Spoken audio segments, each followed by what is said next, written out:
ठीक है, आज यूनिट 8 है वेब वर्कबेंच।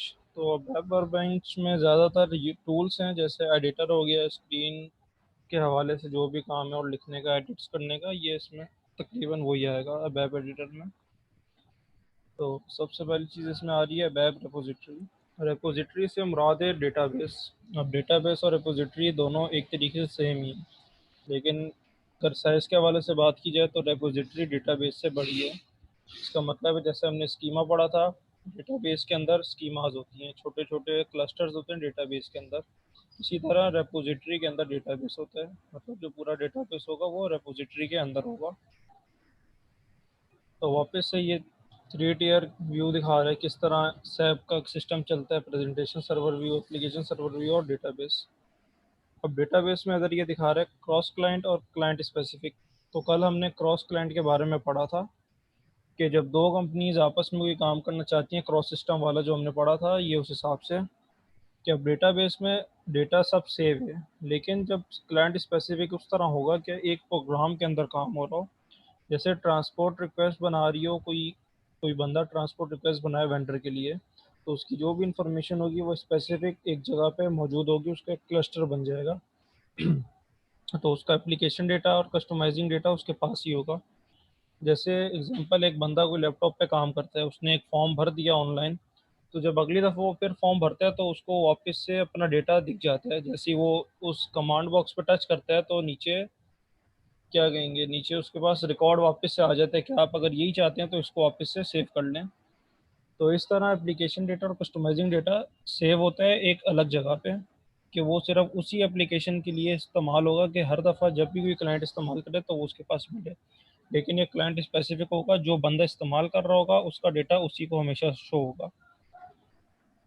एंड में जितना भी डेटा होगा वो सेव डेटाबेस के अंदर ही होगा, दोनों तरफ से जितना भी इस्तेमाल होगा।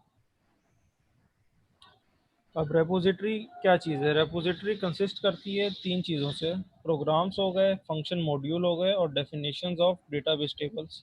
मतलब प्रोग्राम्स का जो भी डेटा होगा, फंक्शन मॉड्यूल्स जो भी होंगे और डेटाबेस टेबल्स, तो ये सारे रेपोजिटरी के अंदर होंगे। ये रेपोजिटरी इन्हीं से कंसिस्ट होती है। अब इसका मतलब क्या है? This means that every data record is assign to a particular client. मतलब जो बंदा काम कर रहा होगा उसका डेटा उसी को असाइन किया जाएगा। अगर कोई और बंदा सिस्टम खोलेगा, तो अगर क्लाइंट का उसने अपनी आईडी पासवर्ड डालेगा तो उसके पास हर चीज़ शो होगी। एक क्लाइंट के पास उसका डेटा हर दफ़ा शो होगा जो इस्तेमाल वो कर चुका होगा एप्लीकेशन के अंदर, and can only read and changed by users who have logged on to particular client. इसका मतलब है कोई भी यूज़र वो इस्तेमाल करे, लेकिन वो कहलाएगा एक ही क्लाइंट। अब उसकी आईडी जितने भी बंदे इस्तेमाल करना चाहें वो अब उनके ऊपर है। तो जो जो इस्तेमाल करेगा, हर किसी की हिस्ट्री और डेटा सब उसमें सेव होगा, और सिर्फ उसी आईडी का बंदा वो यूज़र इस्तेमाल कर सकता है उसको।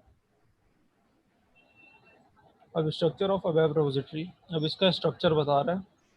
हर लेसन में स्ट्रक्चर आता है। अब हम शुरू से पढ़ते आ रहे थे, एएस वेब का स्ट्रक्चर हमने पढ़ा किस तरह होता है, सैप का अपना स्ट्रक्चर पढ़ा किस टीयर्स में होता है, प्रेजेंटेशन लेयर, फिर बीच में एप्लीकेशन लेयर और डेटाबेस लेयर, ये स्ट्रक्चर्स कहलाएंगे। आर्किटेक्चर और स्ट्रक्चर इसी तरह होंगे। और अब ये बता रहे हैं रेपोजिटरी का स्ट्रक्चर किस तरह होता है वेब में रेपोजिटरी। अब इन्होंने डायग्राम के थ्रू हमें बता दिया है कि पूरा एक ये कॉलम बना हुआ है, मतलब ये छोटे छोटे बॉक्सेस में उनकी स्पेसिफिक डेटा मौजूद है।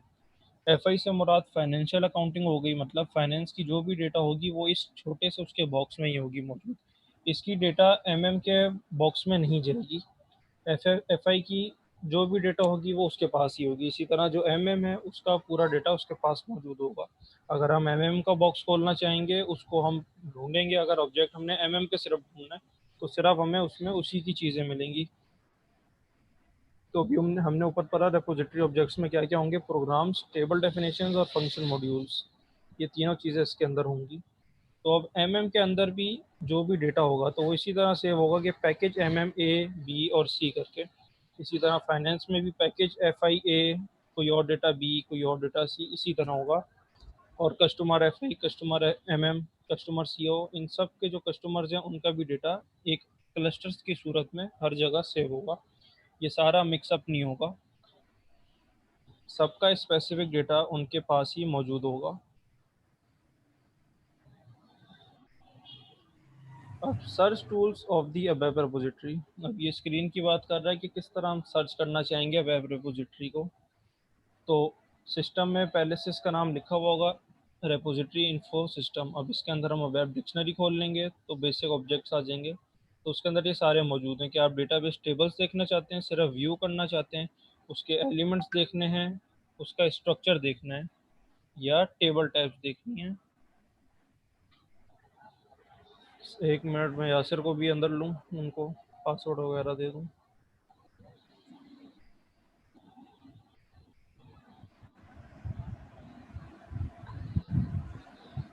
जब तक यासिर आते हैं हम पढ़ते रहते हैं अपना जो भी है। अब वेब डिक्शनरी के सर अंदर जी ये जो सामने मतलब इंटरफेस स्क्रीन शो हो रही है, ये वेब का अपना सॉफ्टवेयर के प्रोग्राम की है ये सामने सर, रिपोजिटरी। रेपोजिटरी सर एक डेटाबेस है, डेटाबेस का बड़ा हिस्सा कहेंगे इसको। इसके अंदर डेटाबेस मौजूद होते हैं रेपोजिटरी के सर अंदर। जी ये जो सामने आइकन शो हो रहे हैं, ये मतलब हमें वेब का जो सॉफ्टवेयर में काम करना सिस्टम है, जी उसमें ये सामने ऑप्शन आएगा ऊपर रिपोजिटरी का। जी जी, ये शुरू से लिखे हुए होंगे। इनका भी ट्रांजैक्शन कोड होगा, ये नीचे लिखा हुआ होगा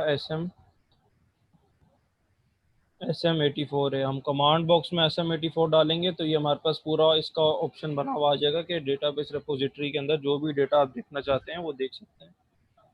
अच्छा। या सर आप भी आ गए, ठीक है। तो हम कंटिन्यू कर चुके थे, ये ज़्यादा आगे तो नहीं जी गए सर। हैं, ज़्यादा आगे नहीं गए, अभी थोड़ा सा ही हमने पढ़ा है। तो रिव्यू आपको मैं ज़रा दे देता हूँ जल्दी से। यूनिट 8 में हमने पढ़ना है वेब वर्कबेंच के बारे से हवाले में। तो अब वेब वर्कबेंच में सबसे पहली चीज़ रेपोजिटरी की आ रही है। रेपोजिटरी से मुराद है जहाँ पे डेटाबेस सेव होते हैं उसको रेपोजिटरी बोलते हैं। जैसे स्कीमा डेटाबेस के अंदर होते हैं तो डेटाबेस जो है वो रेपोजिटरी के अंदर होंगे। जो डेटाबेस में इंफॉर्मेशन सेव होगी वो क्लाइंट स्पेसिफिक होगी, मतलब एक बंदा जो अपनी डेटा सिस्टम में डालेगा तो वो उसके पास ही मौजूद रहेगा, वो किसी और क्लाइंट को वो डेटा उसका नहीं मिलेगा। फिर था उसका स्ट्रक्चर। ये जो बॉक्स बना हुआ है रेपोजिटरी को शो कर रहा है कि एफआई की जो डेटा होगी वो एफआई के पास ही होगी, एमएम की डेटा एमएम के पास, ये दोनों मिक्स नहीं होंगे। हर स्पेसिफिक प्रोग्राम का डेटा उसके पास ही होगा, किसी के साथ वो मिक्स नहीं करेगा। क्लस्टर्स बन जाएंगे छोटे छोटे, सबके स्पेसिफिक डेटा होंगे। तो अब हम यहाँ पे थे कि हम किस तरह रेपोजिटरी को देखेंगे। तो रेपोजिटरी के अंदर डेटाबेस टेबल्स अगर हम देखना चाहें किसी नोट्स की, मतलब जो हम बना रहे हो ट्रांजेक्शन कोड्स, या कोई हम फॉर्म बना रहे हो, वेंडर्स के हवाले से हम कुछ भेज रहे हो, तो उस जो चीज़ हमने देखनी है, डेटाबेस टेबल्स देखने हैं, उसके व्यू करना है, उसको स्ट्रक्चर देखना है या टेबल टाइप्स देखनी है कि उस पर क्या क्या लग गया है, किस तरह वो बनी है। तो उसको ढूंढने का तरीका यही है कि SE84 दबा दें कमांड बॉक्स में जाके, या पूरा तरीके से घूमें, टूल्स में जाएं, वेब वर्कबेंच ओवरव्यू करें और इंफॉर्मेशन सिस्टम में जाएं, तो उसके बाद ये सारी चीज़ें हमारे पास आ जाएंगी। सर ये एक तरीके से एसक्यूएल की तरह ही है ना, जो डेटाबेस वगैरह हम देखते हैं इसका। बिल्कुल हाँ, उसी की तरह है, जो भी इंफॉर्मेशन है दोनों की सेम ही है। SQL में भी ठीक इसी है। तरह की चीज़ें ही हैं वैसे। स्टोर प्रोसीजर वगैरह जो आ रहे होते हैं डेटाबेस।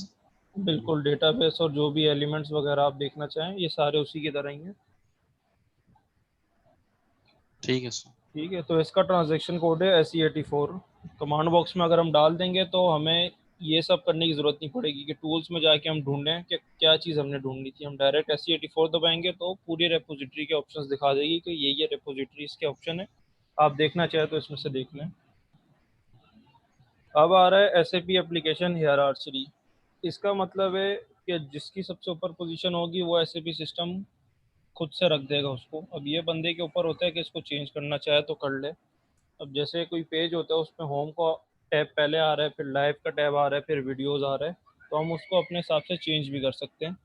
तो इसी तरह एसएपी में सबसे पहले ऊपर आते हैं क्रॉस एप्लीकेशन कंपोनेंट्स, फिर उसके बाद अकाउंटिंग का आता है और फिर फाइनेंस अकाउंटिंग। इसी तरह फिर ये सारी चीज़ें आहिस्ता आहिस्ता लगती जाती हैं। अगर हम इनको अपनी पोजीशन के हिसाब से चेंज करना चाहें तो एफआई को सबसे ऊपर रख सकते हैं कि हमारे आसानी के लिए हम एफआई को पहले खोल लें सबसे, और इसको भी एक्सेस करने का तरीका है SE81।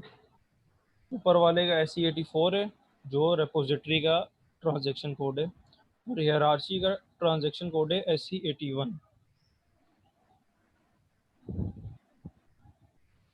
अब आ रहे हैं हम ऑब्जेक्ट नेविगेटर। अच्छा, यासिर एक और लाइन थी जो मैंने भी इनको पढ़ाई थी, वो भी इम्पोर्टेंट है, वो भी सुन लें। रेपोजिटरी क्या है? रेपोजिटरी कंसिस्ट करती है तीन चीज़ों से मेन।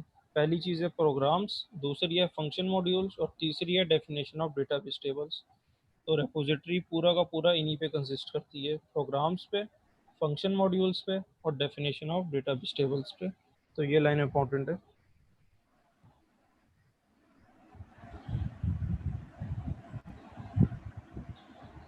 अब चलते हैं ऑब्जेक्ट नेविगेटर की तरफ। अब ऑब्जेक्ट नेविगेटर वर्क बेंच के अंदर होता है, मतलब जो वर्क बेंच के टूल्स हैं असल में अबैप के अंदर, कि जो टेक्स्ट को चेंज करने में काम आए, स्क्रीन की सेटिंग करने में टाइम आए, काम आए। इसी तरह इंटरफेस को चेंज करना हो, फॉन्ट्स को चेंज करना हो, किसी डेटा को चेंज करना हो, सोर्स कोड हो गया, मास्टर कोड हो गया, यूज़र क्लाइंट्स का जो भी डेटा अगर चेंज वगैरह करना हो तो वो इन सब चीज़ों के थ्रू होगा। इसमें डीबगर आता है, अबैप डिक्शनरी आती है, फंक्शन बिल्डर आता है, क्लास बिल्डर, अबैप एडिटर, और मेन्यू पेंटर और स्क्रीन पेंटर। इसके साथ साथ और भी होते हैं, लेकिन ये सबसे इम्पोर्टेंट है। जो 9 हैं, ये 7 हैं, सबसे इम्पोर्टेंट यही होते हैं। तो अभी हमने पिछले लेसन में पढ़ा भी था फंक्शन बिल्डर का नाम। तो आप लोग ज़रा बताएंगे फंक्शन बिल्डर के अंदर क्या चीज़ होती है, पिछले जो पढ़ा था हमने।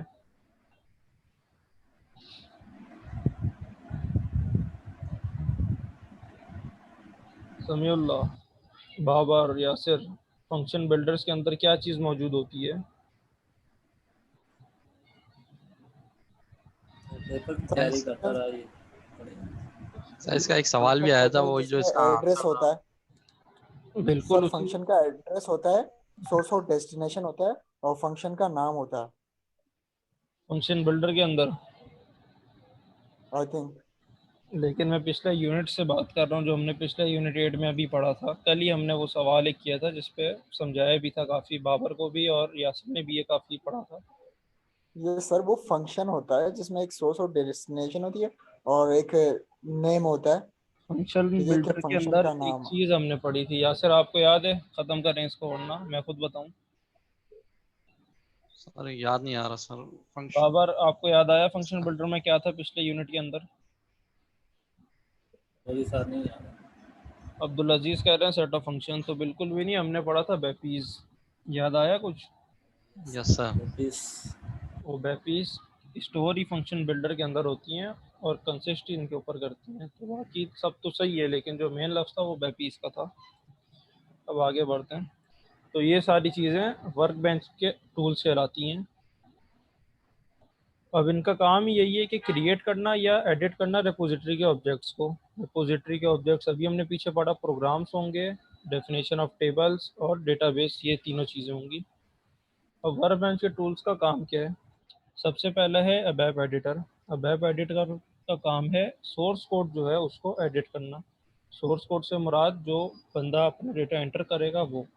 मास्टर डेटा अलग होगा। मास्टर डेटा एसएपी सिस्टम का अपना होगा, सोर्स कोड वो होगा जो बाद में दिया जाए, शुरू से वो कांस्टेंट नहीं होगा। तो ये सोर्स कोड को एडिट करने के लिए अबैप एडिटर का इस्तेमाल किया जाता है। तो इसका ट्रांजैक्शन है SC38। SC38 को दबाएंगे तो वेब एडिटर आ जाएगा सामने स्क्रीन पे। इसी तरह दूसरा है अबैप डिक्शनरी। इसका काम है डेटाबेस टेबल डेफिनेशंस को चेंज करना, एडिट करना, इसी तरह डेटा टाइप्स को एडिट करना और उनकी एंटिटीज़ को एडिट करना।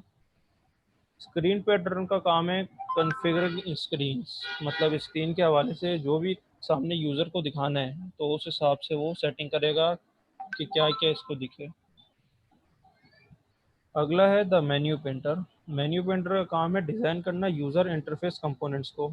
तो यूज़र इंटरफेस GUI कहलाता है, हमने पीछे पढ़े इंटरफेस, RFC भी इंटरफेस कहलाता है, BAPIS भी इंटरफेस होता है, इसी तरह GUI भी इंटरफेस है। तो इनका काम है मेन्यू बार को चेंज करना या बनाना, डिज़ाइन करना, स्टैंडर्ड टूल बार को बनाना, एप्लीकेशन टूल बार और फंक्शन की।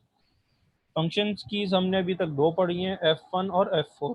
F1 का काम है इंफॉर्मेशन दिखाना, कि अगर हमें नहीं पता कि इसमें क्या लिखना है तो F1 दबाएंगे तो वो बॉक्स बता देगा, मैसेज शो करेगा कि इस बॉक्स के अंदर ये चीज़ रिक्वायर है, आप यही लिख सकते हैं। और F4 से मुराद है हेल्प, कि अगर हमें किसी चीज़ का नहीं पता तो हम उसके लिए हेल्प का दबा देंगे ऑप्शन, और क्यूरी जो भी होगी हम उससे पूछ लेंगे। तो मेन्यू बार जैसे ये अभी हमें ऊपर दिख रही है, पूरी स्क्रीन जो बनी हुई है ये मेन्यू बार कहलाएगी। इसी तरह स्टैंडर्ड टूल बार, तो इसमें जो सारी चीज़ें हैं ये टूल बार्स हैं। और एप्लीकेशन टूल बार, तो वो भी एप्लीकेशन के अंदर जो भी हम टूल बार बनाएंगे वो टूल बार ही कहलाएगा। तो ये सब मेन्यू बार और टूल बार जो हम ऊपर पढ़ रहे हैं ये चीज़ें हैं। द फंक्शन बिल्डर का क्या काम है? फंक्शन मॉड्यूल्स को मैनेज करना या मेंटेन करना।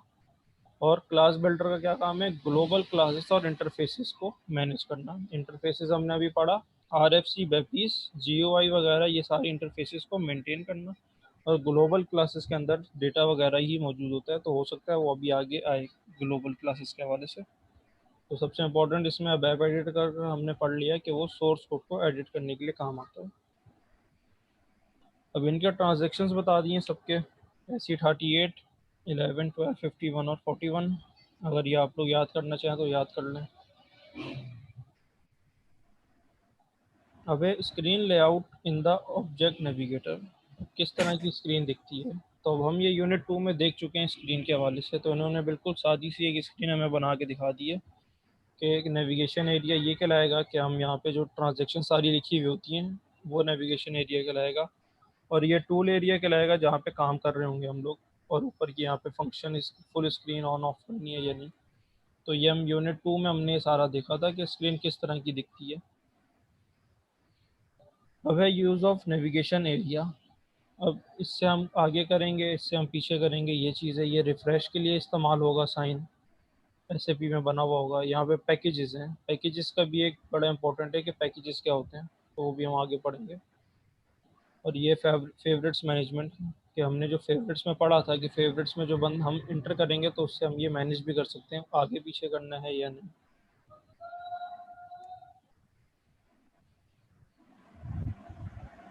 अब है functions in the tool area. तो इन दोनों एरो का यही काम है कि अगर हम किसी स्क्रीन पे काम कर रहे हैं, हमने आगे करना है या बैक करना है, तो ये इस्तेमाल होंगे।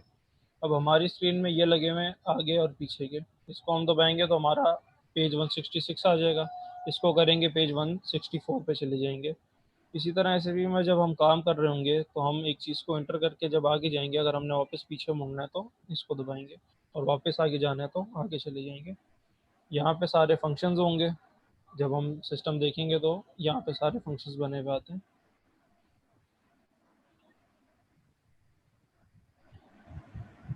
अब ये है डिस्प्ले ऑब्जेक्ट लिस्ट। चेक कर लेंगे हमें कि हम उस कमांड बॉक्स में क्या क्या ऑब्जेक्ट लिस्ट हमारे पास मौजूद है। इसका सिर्फ यही काम है। यूनिट 8 में है organising a web development projects. सबसे पहली चीज़ है ट्रांसपोर्ट ऑफ डेवलपमेंट ऑब्जेक्ट्स, कि डेवलपमेंट के हवाले से जो भी ऑब्जेक्ट्स हैं उनको किस तरह हम ट्रांसपोर्ट करेंगे, तो उसके लिए क्या क्या चीज़ें दरकार होंगी। तो सबसे पहले चेंज रिक्वेस्ट, कि हमें जब तक कोई चीज़ चाहिए होगी तो हमें वो चीज़ चेंज करनी पड़ेगी। डेवलपमेंट सिस्टम में पहले से हर चीज़ मौजूद है। जब हमें कोई नई चीज़ चाहिए होगी तो हम चेंज रिक्वेस्ट करेंगे और वो आगे जाके प्रोडक्शन सिस्टम में सेव हो जाएगी। इस पूरे लेसन में सबसे इम्पोर्टेंट सिर्फ एक प्रोजेक्ट्स प्रोग्राम के हवाले से कि हमें किस तरह की रिक्वेस्ट करनी होगी। अब ऑर्गेनाइजेशन ऑफ डेवलपमेंट प्रोजेक्ट्स। अब इसमें प्रोजेक्ट लीडर है कार्सन, और उसके जो नीचे टीम मेंबर होंगे उनके नाम लिख दिए जाएंगे BC 400 00 01 02 इस तरह से। तो अब इनका प्रोजेक्ट क्या है? Transport organiser. रिक्वेस्ट करनी है, बिना ने कोई चीज़ मंगवानी है, तो उस हवाले से ये लोग एक ट्रांसपोर्ट रिक्वेस्ट बनाएंगे। तो सबसे ऊपर नाम आएगा रिक्वेस्ट नंबर का, ये खुद से सिस्टम में डेवलप होगा, और उसके आगे जो टीम लीडर का प्रोजेक्ट का नाम होगा वो खुद ब खुद आ जाएगा। फिर प्रोजेक्ट लीडर का नाम फिर से आ जाएगा, सिस्टम अपने को खुद से ये देगी। एम्प्लॉयज़ जो जो इसमें काम कर रहे होंगे वो भी साथ शो होंगे, और ये कोड्स जनरेट होंगे सिस्टम की तरफ से।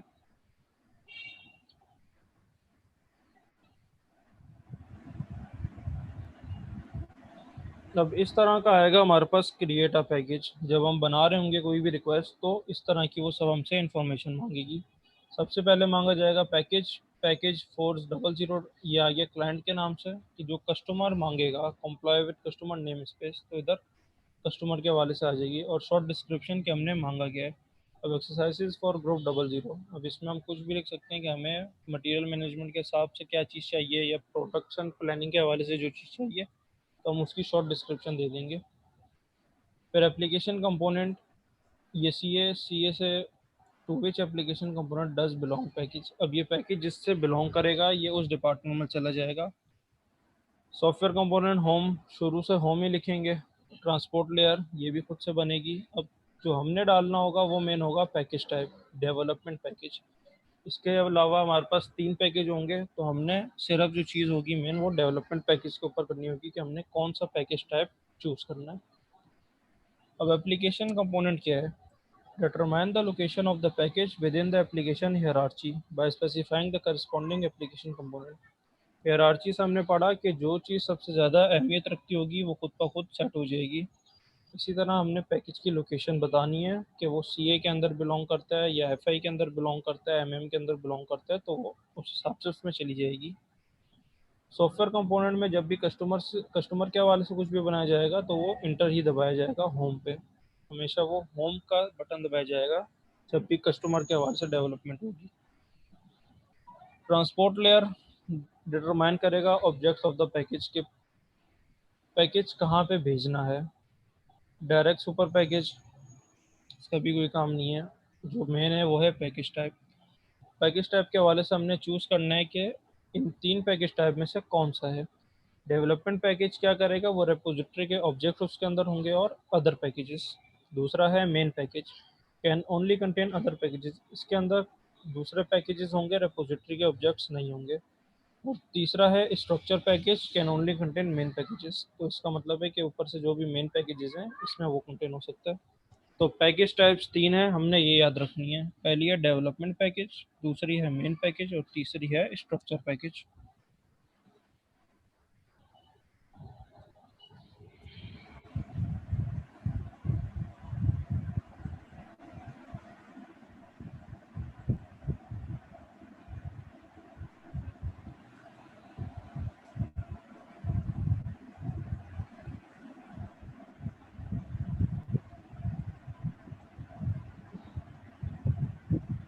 तो आज हमने बस 2 यूनिट पढ़े हैं, बाकी हम अगले हफ्ते ही पढ़ेंगे। आज के लिए इतना ही था।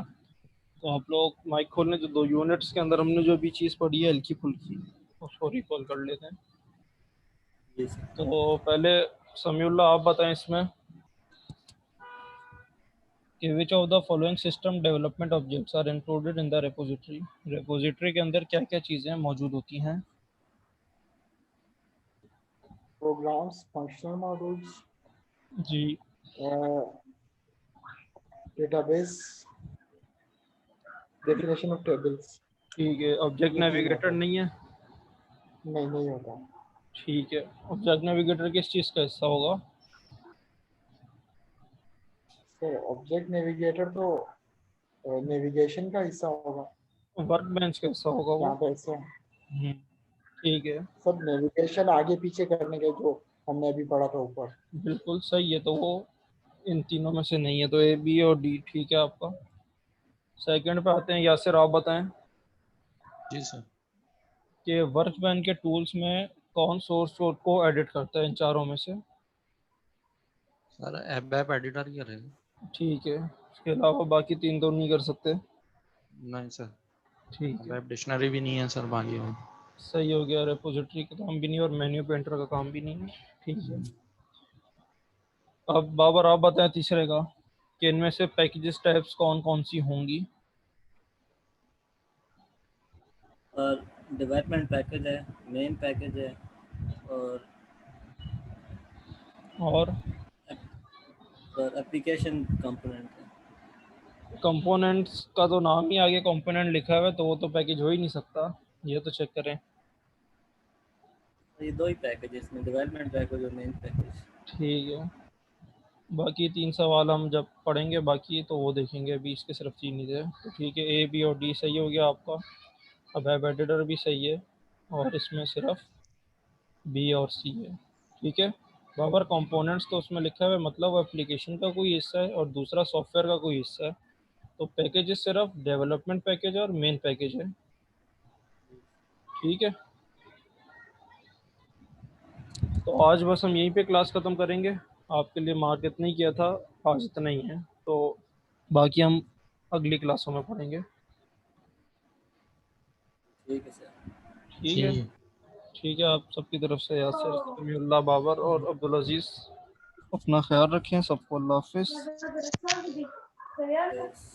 ठीक है, अल्लाह हाफिज़।